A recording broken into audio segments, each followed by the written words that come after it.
Give him a hand. Let's give him a big clap offering. Hallelujah. It's not about a person. It's all about Him. Amen. Thank you sa mga taga-Cameron. Thank you. Thank you. You have been with us for years. So thank you, sir. Thank you. So today, I'm so proud, I'm so happy to introduce our speaker today. Ayan yun ang formalin ko naman para ma-feel naman niya na siya yung speaker. Amen. He is a graduate of Civil Engineering, Bachelor of Civil Engineering from Central Colleges of the Philippines, currently working at the same time willing to be disposed or willing to be sent, willing to speak for the glory of God. Without further ado, let me introduce your speaker today, Brother John Joseph Ramos.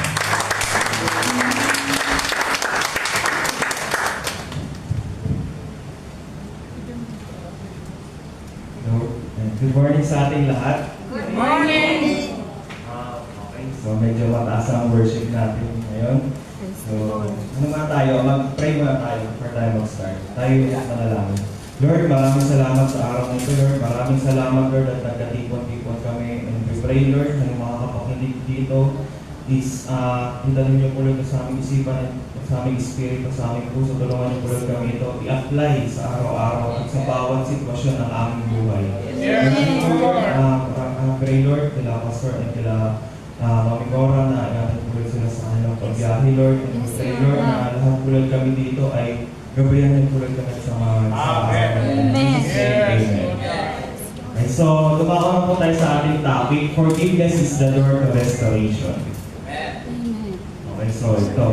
So sabi dito, meron tayong mga regalo or sabi natin gift, it's free.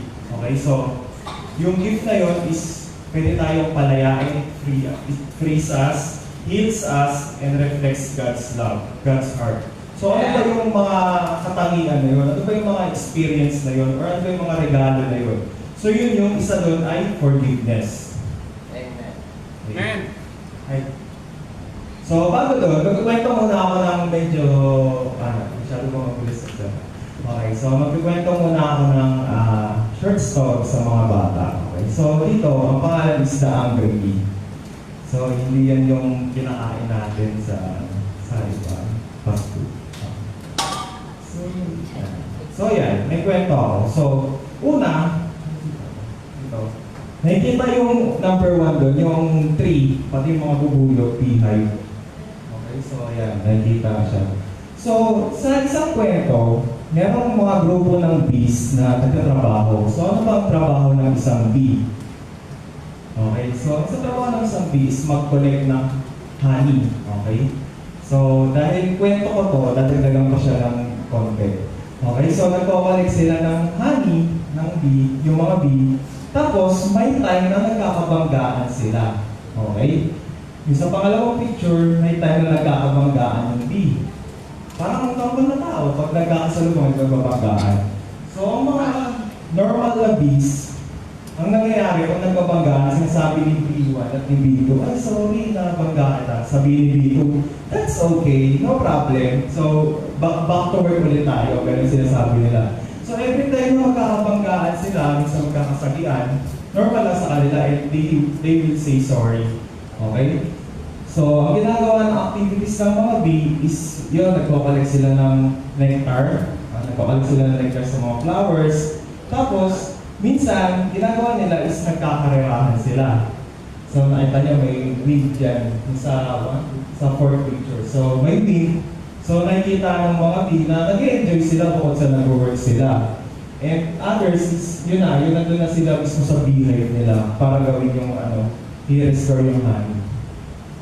Okay, so one day, ginawa ulit nila yun. So, from sa beehive nila, nag-travel ulit sila. Kaso, meron silang nakita dito, ito, yung red na bee.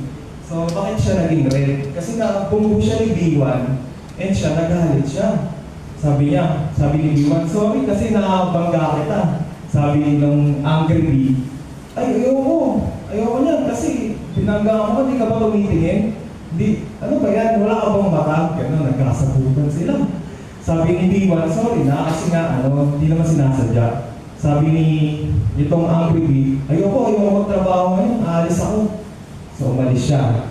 And the rest is ganun pa rin, yung mga lang na B, nagtrabaho pa rin, nag-racing, tapos punta sa BI. Nakakasabay mo ba lahat? Sige, puputulin ko muna yung kwento. So, dito tayo sa the parable of the lost son. So, basahin ko lang saglit. Luke 15:11 to 22, ang dalawang anak. Sinabi pa ni Jesus, may isang tao na may dalawang anak na lalaki. Sinabi sa kanya ng bunso, ang maibigay na po ninyo sa akin ang mamanahin ko. At hinati nga ng ama ang kanyang ari-arian. So dito pa lang, makita namin ng bunso, medyo pasaway siya kasi buhay pa yung tatay niya. Ang ginawa niya, hinihingi niya na yung mana, which is, di ba, ang nangyayari dapat, binibigay yung mana once na namatay na yung mga magulang. Sabi sa verse 13, pagkalipas ng ilang araw, pinagbili ng bunso ang kanyang bahagi at nagpunta sa malayong lupain. So ang ginawa niya is nag-enjoy siya, buhay binata, di ba? So ang ginawa ng bunso is, sige, bibenta ko lahat ng property. Yung pera na magagamit ko, aalis ako sa lugar na ito para maggala-gala. Sabi rito, nilustay niya roon sa mga bisyo ang lahat niyang kayamanan. Nang maubos na ito, nagkaroon ng matinding tagputom sa lupain iyon. Kaya siya'y nagsimulang mahirap. So sabi rito sa verse 15, namasukan siya sa isang taga roon at siya'y pinagtrabaho nito sa isang babuyan. So, ikwento ko na lang. So, ang nangyari doon is, yung bunso, dumating sa point na naghihirap yung kanilang lupain. Kung saan siya nakapwesto sa lugar na yun. So, ang nangyari is, kailangan niyang mabuhay. Wala siyang trabaho kasi hindi siya sanay magtrabaho kasi kinuha niya lahat ng yaman eh. Okay? So, ang nangyari is, namasukan siya bilang taga-alaga ng baboy. So sa sobrang hirap, ang nangyari, naisipan na niyang kainin yung mga pagkain baboy. Okay, so alam naman natin yung mga pagkain baboy, hindi siya talaga pagkain ng isang tao. Sabi dito, sabi niya, naisip niya na, buti pa sa bahay ng aking ama, maraming pagkain. Pati yung mga alipin doon, hindi nagugutom, hindi katulad ko dito na naghihirap na. Halos mamatay na sa gutom. Tapos, yun. Tapos, dumating yung time na sabi niya sa sarili niya, sige, aalis ako, pupunta ako sa bahay ng aking ama. So, pumunta siya doon. Tapos lumapit siya, tumakbo siya. Nung nakita siya ng ama niya sa malayo, sabi, naku to ah. So, sinalubong niya. Biglang lumuhod yung anak, sabi, nagkasala po ako sa Diyos at sa inyo. Hindi na po ako karapat-dapat na tawaging anak ninyo. Ibilang na lamang ninyo ako isa sa inyong mga alipin. Sabi ng tatay, sabi ito, ngunit tinawag ng ama ang kanya at pinatawad. Una kasi, si Lord una nagpatawad sa atin. Okay? Hindi pa tayo humihingi ng kasalanan, ang ginawa ng Lord is pinatawad. Di ba tayo pinatawad na lahat yan ni Lord? Okay? So sabi dito, bear with each other and forgive one another if any of you has a grievance against someone. Forgive as the Lord forgave you. So sasabihin mo sa sarili mo, ayoko, hindi ko kaya magpatawad. Masyadong malalim ang sugat. Lagi natin isipin na si Lord, pinatawad na tayo. Hindi pa tayo napapanganak sa mundo ito. Sa panahon pa lang ni Lord, pinatawad na tayo. Di ba napakagandang bali tayo? Amen. Sabi dito sa number 2, it mirrors Christ's love on the cross. Sabi dito, alam niyo to. Father, forgive them for they do not know what they are doing. So, sa buhay natin, meron tayong mga nagagawang kasalanan. Meron tayong mga sinasadya or hindi sinasadya kasalanan. Pero lagi natin isipin na nag-pray na sa atin si Lord na patawarin yung mga kasalanan natin. Okay. Tapos sabi dito sa number 3, it breaks the cycle of sin and judgment. Sabi dito sa Luke 37, do not judge, forgive, and you will be forgiven. So, ang mangyayari kasi dito, kunwari yung first generation, second generation, third generation, and fourth generation. Sa first generation, sinabi niya, kunwari yung lolo, kunwari, first generation, sabi niya, huwag kang mag-ano rito sa pamilya to, galit na galit tayo. Nuhaan tayo ng lupa. Ganun. Sample lang. So, ang nangyari, yung anak niya, sinabihan niya na ay oo, magagalit ako. Kahit walang ginawang kasalanan yung ano, walang ginawang kasalanan dun sa anak yung kinakagalitan niya. So, ang nangyayari doon, nabubuo yung chain ng hatred. Okay, na-gets niyo po? Yung chain ng hatred, yun yung parang nagagalit ka kahit hindi mo na alam yung purpose. So, ayun, sabi dito is, it breaks the cycle of sin and judgment. Okay? As next naman po is emotionally, ito. It brings peace to a restless heart. So, sabi dito sa 1 Peter 5:7, cast all your anxiety on Him because He cares for you. So, minsan pala, kapag may mga bigat tayo sa loob, nararamdaman natin na, ano ba ito, pag walang peace. So, ano natin, evaluate natin sarili natin, meron pa ba akong mga hindi napapatawad? Kasi hindi siya humihingi ng tawad sa akin, nagpapatawarin. Yung mga main character, mga attitude, no? So, sabi doon is, ito, it brings peace to a restless heart. So, evaluate natin sarili natin. Ano ba, kaya ba ako sa pamumuhay ko dito sa mundo? Or parang minsan, may time na nalulungkot ako, or minsan hindi ko ma-feel yung peace na binibigay ng God. So, yun natin kung meron pa tayong mga hindi pa napapatawad. Sabi number 2 is, bitterness poisons joy, grace restores it. So, sabi dito sa Hebrews 12:15, see to it that no bitter root grows up to cause trouble. And number 3, it replaces pain with peace. Ito, pamilyar tayo dito kay Joseph, sa kwento ni Joseph. So, emotionally, ang ginawa kay Joseph is binenta siya. Okay? Ay, una pala is tinapon siya sa balon. Tapos nung nagpapakaw si Joseph, napag-isipan ng magkakapatid na ibenta na lang kaysa mong patayin. So, ang nangyari doon is meron silang betrayal na nangyari. And yung time na naging governor na si Joseph, may chance siya na gumante, di ba, Prince? Meron siyang chance na ubusin lahat ng kapatid niya kasi tira na lang yung tatay at nanay niya. Pero anong ginawa niya?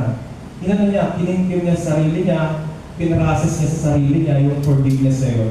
And time na nagkaharap na sila, meron nilang parang nakikita dito kung bakit matagal yung naging breakthrough yung pagka-breakthrough ni Joseph. Dahil kung hindi yung na-heal, yung forgiveness sa heart niya nung time na yun, feeling ko, Brother Lewis, is hindi siya magiging gaganti siya sa time na nagkasalubong sila ng magkakapatid, ng mga kapatid niya. So, yung forgiveness na yun, kailangan din, yung hindi pag-forgive, yun yung nagkukos ng delay. Okay? Nagkukos siya ng delay sa ating breakthrough. Okay, next is relationally, ito. It strengthens love over offense. Sabi sa 1 Peter 4:8, love covers over a multitude of sins. Sabi rin dito sa number 2 is, forgiveness ends the cycle of retaliation. Sabi dito, do not repay evil with evil. Live at peace with everyone. So, ito kadalasan to sa ating mga tao na kapag ginawa tayo ng masama, gaganti agad tayo, no? So, lagi natin isipin na bakit niya ba ginawa to? Ano bang reason sa bakit ginawa niya to? Kasi isipin mo rin na dapat ba akong gumanti? So, kapag gumanti ako sa kanya, ako na ang gumawa ng kasalanan. Ako na ang nagtanim ng kasalanan. So, sa akin nababalik yung consequence na yun. Kasi na-receive na nung ginantihan mo yung consequence sa ginawa niya eh. Okay? So, lagi natin isipin na yung pagpapatawad is hindi lang ito yung parang magiging masabi lang nagpatawad ka. Kundi ikaw yung nagtatanim ng pag-ibig dun sa taong nakagawa sa'yo ng kasalanan. Sabi sa number 3, it restores relationship that pride would destroy. Clothe yourself with humility, forgive each other. Okay? Next natin. Ito na. Balik tayo sa kwento. So, naalala niyo pa si B. Okay. So, ito siya. Ito yung grupo ng mga bubuyog na naglalaro, nagkukuha ng nectar, gumagawa ng bihay. Ito, si B, yung angry B, lumipad, pumunta sa puno. Sabi niya sa sarili niya, dito lang ako, hindi ako alis. Papakita ko sa kanila na dapat mag-guilty sila, dapat mag-sorry sila. Ganun ang iniisip niya, hindi ako alis dito lang ako sa puno to. Hayaan mo silang magtrabaho, makita nila ako na, para amuhin nila ako na, sorry, ganun, para mag-sorry sila. Full day yan, dito lang ako, hindi ako bahala kayo dyan. Ganun ang iniisip niya. So, patuloy ulit natin ang kwento. Ayan. So, ang nangyari is, habang nagagalit yung bee, tuloy pa rin sa production yung mga normal bees, yung mga forgiving bees. Next is ito. Who to forgive? Sino ba ang mga dapat natin patawarin? Okay? So, naglagay na ako ng 3 examples dito. Sabi dito, una is yourself, family members, friend, and enemies. So, ito, ang tayo dito. Makakarelate tayo dito lahat. So, una is yourself. Sabi dito sa 1 John 1:9, if we confess our sins, He is faithful and just to forgive us our sins and to cleanse us from all unrighteousness. Sabi rito, example nito is yung Peter's denial and restoration. So, kumain pa ko na lang. Si Peter, alam naman natin na dininay niya si Lord 3 times. Okay? So, yung una mapapatawad ko pa eh. Okay, sorry Lord, kasi na-deny kita, kinabahan lang ako eh. Di ko kasi alam eh, baka mamaya tagpasin din yung ulo ko, gano'n. Okay, sige. Pangalawa, dininay niya pa rin. So, yung siguro naisip na ni Peter dito, parang nawawala lahat ng training ko na kasama si Lord, parang ano ba nangyari sa akin? Pangatlo, dininay niya ulit. Doon na, umiyak na siya kasi naalala niya sinabi ni Lord na bago mag-alas 3 is 3 beses mo akong i-deny. After nun, parang nawala na siya ng tago-tago na sila. Tapos, nung nabuhay na muli si Lord, pumunta siya kay Peter. Sinabi niya na yung feed my sheep, feed my lamb, gano'n. 3 times din. So, naalala ni Peter, 3 times kong dinanay si Lord, pero yung pagpapatawad ni Lord is wagas, okay? So, wala yung sa 3 times lang di siya tinanong ni Lord. Pero kung pinagkatiwalaan siya ni Lord, okay? So sabi dito is Peter denied Jesus 3 times and wept bitterly, but Jesus didn't condemn him. Instead, He restored him with love and purpose. Feed my sheep, Peter had to forgive himself to step into his calling. So minsan, na-realize natin ano pa yung mga kasalanan natin sa sarili natin na parang nakakapag-hinder sa atin para maglingkod kay Lord. Guilty pa tayo lahat dito? Meron pa tayong mga ganung feeling? Amen. Okay. Sabi dito, una is sa yourself is failure. So, failure sa sarili natin, okay? Sabi rito sa Isaiah 43:18-19, forget the former things, do not dwell on the past, see, I am doing a new thing. So, reflection natin dito is let go of what you couldn't change, so you can embrace what God is changing now. So meron tayong mga past dito, past experience, past relationship na hindi natin mapatawad yung ating sarili.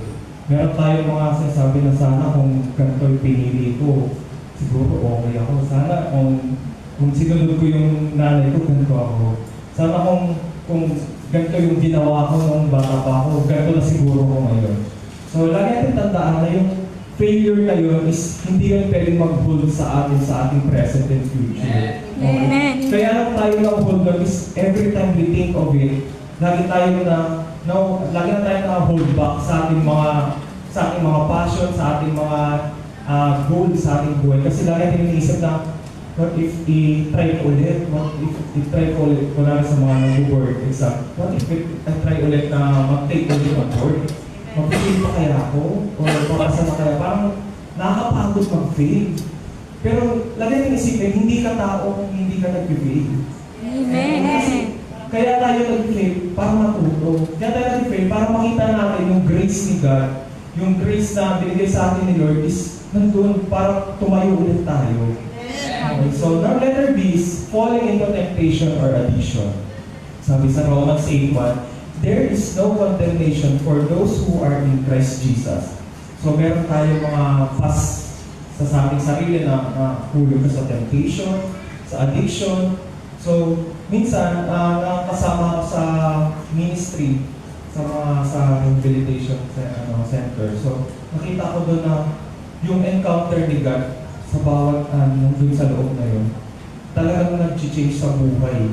Amen. Sa buhay. So, hindi lang addiction dahil sa mga drugs or sa other than that is yung mga minsan sa cellphone or sa mga minsan sa mga pagkain, gano'n. So, nagayang na yung mga gano'n, mga temptation or mga addiction na na-experience sa ating sarili is hindi yung pwede i-condemn sa atin. Hindi yung pwede sabihin ng diablo sa'yo na, ginagawa mo yan, bakit ka magpapatuloy? So, lagi natin sabihin na na pinatawad na tayo ni Lord. So, Amen. kailangan, it's time na napatawarin din natin ang ating sarili. Okay, so, Amen. mahirap mag-pray na, Lord, sorry kasi ganito ginawa ko, ganito, ganyan. After mo ba mag-pray, nararamdaman mo na parang okay ka na? May times na hindi, di ba? Kasi minsan, naiisip mo na, totoo bang pinatawad ako ni Lord? Bakit nararamdaman ko pa rin yung ganitong guilt? So that's condemnation from the devil. Sabi rito sa reflection, your sin doesn't define you, grace does.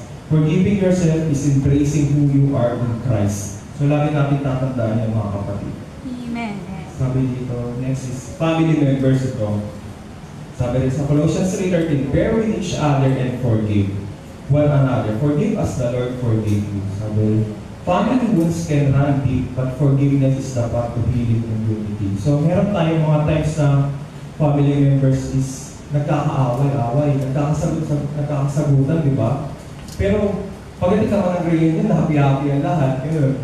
Pero lagi natin tandaan na ano ba yung definition ng forgiveness sa family members? Tuwing reunion lang ba? Tuwing may gathering lang ba? Magbati-bati? Pero pag nag-usap na sa Facebook, nagkakasagutan, nagtatag pa, nagpo-post pa. So parang lagi natin isipin na yung family members is sila lang yung primary na meron tayo. Amen. So, lagi yan sinasabi sa akin ng tatay ko, pati yung sa lolo ko na kayo muna ang magtutulungan bago yung mga ibang tao na sa paligid ninyo. So sabi dito, what if kung may ginawang kasalanan sa iyo yung kamag-anak mo? Maybe emotionally, physically, binububog ka? Or minsan, kung medyo sensitive yung inano ka ng mga family members mo, may nakaano sa'yo, touch, gano'n, abuse. How to forgive, okay? So sabi dito is, ayun nga, family wounds can run deep, but forgiveness is the path to healing and unity. Example nito is Joseph forgave his brothers. So sabi dito, ang nangyari kay Joseph, hindi lang siya pinenta, di ba? Pinagkakali siyang patayin, iniwan sa balon. Tapos, akala natin na yun lang yung ginawa ng mga brothers niya. Di natin alam, yun yung nangyari sa Pharaoh, sa kulungan, yun din yung effect. Nung once na pinadala si Joseph doon sa Egypt, yun ang naging mga consequence niya, naging pagsubok niya. So pwede niya rin sumbat yun sa mga kapatid niya na dahil binenta niyo ako dito, nakulong ako. Dahil binenta niyo ako dito, naging alipin ako. So yun yung mga hate na kailangan natin i-deal sa sarili natin.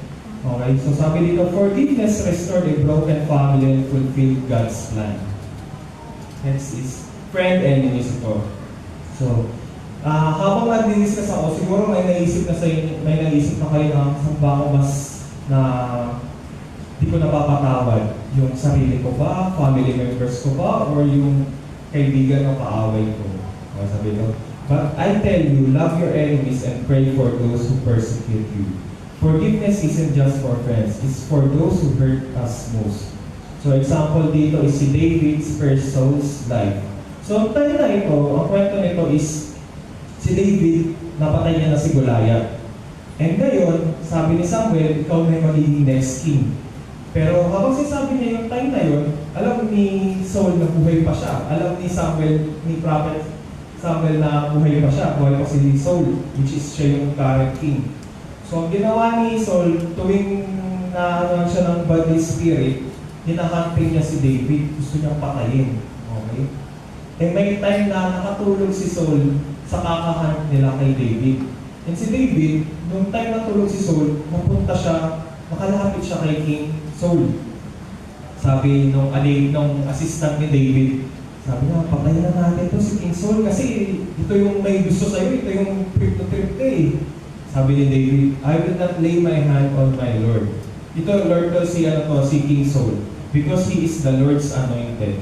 So ibig sabihin pala, kahit na may chance patayin ni David si King Saul, ayaw niyang gawin. Bakit? Kasi yung revenge na yun is hindi para sa kanya. And ayaw niyang galawin yung in-appoint ni God na king ng Israel. So David forgave his enemy and honor God in the process. Amen. So ito, common struggles with forgiveness. So nagbigay ako rito ng mga common question kung paano ba natin ito masasagutan. Okay? So ito, but what if they don't say sorry? So sabi ng angry king, di ba? sabi ng agree, hindi ako kilos hanggang walang nagsasabi ng sorry sa akin. Para maramdaman nila na worth it ako magtrabaho or worth it ako maging tropa nila. Sabi ko, paano kung hindi sila mag-sorry? Ano dapat natin gawin? Sabi dito, forgiveness isn't a reward for their apology. It's a release for your heart. Jesus forgave before anyone repented. So sabi sa Luke 23:34, Father, forgive them for they do not know what they are doing. So, nung time na pinako si Lord, meron bang naghingi ng sorry? Wala, meron. Wala, di ba? Kasi tuwan-tuwa pa sila na binubugbog nila, sinisipa nila si Lord. So, paano nagawa ni Lord yun, di ba? So, anong gagawin natin pag walang nagsabi ng sorry sa atin? So, ang gagawin natin is, gagawin natin i-forgive yung taong nakagawa ng offense sa atin. Okay, emotionally, physically. Kasi yun yung ginawang example ni God. Hindi natin siya pwedeng sabihin na hindi ko gagayahin yan. Tandaan natin si Lord yung only way para sa heaven, di ba? Amen. So kung yung ginagawa ni Lord, di natin gagawin, ayaw natin gawin dahil meron tayong mga pride sa ating buhay, paano tayo makakapasok sa langit? Di ba? That's right. Sabi dito, reflection. You don't need their words to walk in freedom. Forgiveness is between you and God. Okay, isa tayong mga question. Sabi dito, pangalawa is, what if the hurt was too deep? Yun. Sobrang sakit. Saktan ako. Nakipag-break siya sa akin. Patawarin mo ba siya? Yung mga common question. Kaya, minsan, niloko ako sa deal na ito. So, naisahan ako dito. Pwede itong nakakainis to. May time na hindi ako makatulog. Sobrang inis ko kasi hindi fair yung hatian ng aming natanggap sa deal na yun. Sabi rito, sa Psalms 147:3, heals the broken heart and binds up their wounds. So, God understands deep wounds and He heals them. Sabi dito, forgiveness doesn't mean the pain never mattered. It means you're choosing healing over holding on. So, mahirap mag-forgive, pero lagi natin isipin na kailangan gumawa ng decision. Okay? Amen. Decision is yung first na mahirap na gawin.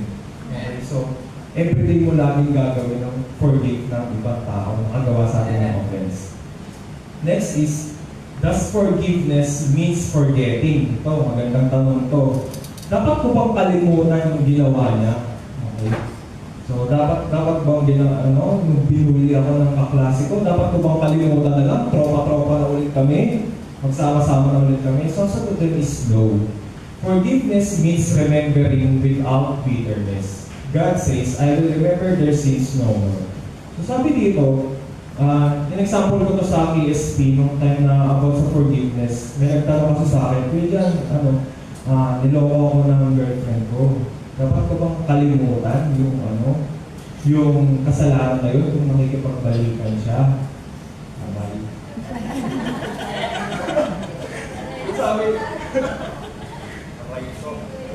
ang sabi ko, kasi kadalasan daw sa mga relationship ng mga boys, kasi boys yung kausap boys, more on cheating.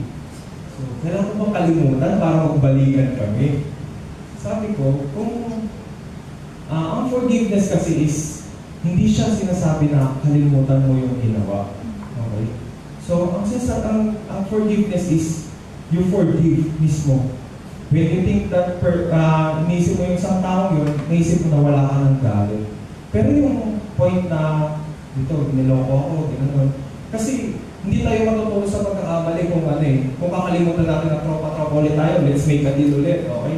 So, yung point na yun, forgive ka na, naisip ko si Pedro. Pero wala na akong galit. Pero naloko na ako nito So, ang nagkakaroon ka is yung learning na hindi mo na siya isasama sa deal. Pero nandiyan pa rin siya. Hindi pa rin siya kaibigan mo, pinag-prepare mo. Pero yung si Pedro na magsabi na, uy, ulit tayo? Mag-business ulit tayo, maganda to. Solid tong business na to. Laki kita nito. Ikaw, syempre, ikaw na naloko na once, sabihin mo, hindi na. Sabihin niya, galit ka pa ba? Sabihin mo, hindi na. Pero yung learnings na binigay mo sa akin, yun yung magiging impression ko na sa'yo. Okay? So, every time na sabihin niya na, hindi, galit ka eh, kasi hindi mo ako inaano eh, hindi mo ako sinasama sa mga business deals mo eh. Sabihin mo, natuto lang ako, pero pinapatawad, ano na, wala na akong galit sa'yo, pinatawad na kita kapatid. Okay, sabi dito, that's not amnesia, it's a mercy. Okay? You may still remember, but through grace, the memory loses its power to hurt. So, example, si tita naglalaba. Naalala niya si si kumari. Nagagalit siya. Nakusot niya. Butas na yung damit. So, nagagalit niya. Pero nung time na nag-forgive siya, naalala niya, naglalaba siya. Okay. Ginanto ko niya ni best friend eh. Okay, pinatawad ko na siya. So, okay na, di ba? Pati ayos pa yung damit. So yun ang minsan forgiveness. Okay. So ito, Jesus as our model. Nung time na binubog si Lord, di ba merong mga pinapalo sa kanya eh, na merong mga hook. So yung mga hook na yun, tumatanim sa kanyang mga ribs, sa balat, tapos pag hinatak, matatanggal yung balat. So imagine niyo na lang, so sobrang sama yung ginawa ng tao sa kanya. Pero at the end, sabi is, Father, forgive them, for they do not know what they are doing. So, lagi natin isipin na, yung nakagawa pa sa iyo ng kasalanan, alam niya naman yun eh. Pinagplanuhan niya yun minsan, di ba? So, pinagplanuhan niya yun. Ito si Lord. Alam niya na binububog siya. Alam niya na bububugin siya. Alam na paparusahan siya. Na ipapako siya sa cross. Pero ang ginawa niya, nag-forgive siya. Tayo pa kaya ng mga tao na alam naman natin na hindi naman grabe yung ginawa sa atin ng tao compared kay Lord Jesus, di ba? Amen. Sabi dito, and next is Peter's denial and restoration. So ito yung sabi ko kanina na kahit na kailang deny na si Pedro, pero ano pa rin yung ginawa ni Lord sa kanya? Binigyan pa rin siya ng big opportunity. Okay? So ano nangyari kay Pedro after siya ma-restore? Kita niyo naman doon sa Book of Acts, di ba? Dahil kay Lord, ginamit sila Pedro, gumaling yung isang lungko, di ba? Yung preaching ng last Sunday. And this is, we forgive not because they deserve it, but because we've been forgiven. Yun ang magandang reason natin, mga kapatid. So, kailangan ba siyang patawarin? Ang sagot is yes. Okay, bakit? Kasi pinatawad tayo ni Lord eh. Anong excuse natin para hindi tayo magpatawad? Sarili natin, hindi natin mapatawad? Bakit? Si Lord na, pinatawad tayo eh. Binigyan niya tayo ng grace para matawarin yung sarili natin, yung mga kapwa natin. And conclusion nito, we forgive not because they deserve it, but because we've been forgiven. Hallelujah. And yun na po. God bless us all.